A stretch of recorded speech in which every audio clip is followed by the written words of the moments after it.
સુરત શહેર કોંગ્રેસ દ્વારા વિરોધ પ્રદર્શન, બાળકોને આપવામાં આવતી શિષ્યવૃત્તિમાં ભેદભાવના આક્ષેપો,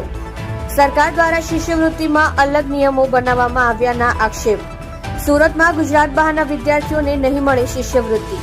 વિદ્યાર્થીઓને મળતી શિષ્યવૃત્તિને લઈ વાલીઓ દુવિધામાં, કોંગ્રેસ દ્વારા વિરોધ કરી તમામને શિષ્યવૃત્તિ આપવા માંગ, સુરત પાલિકાની તમામ શાળા બહાર વિરોધ કરવામાં આવ્યો।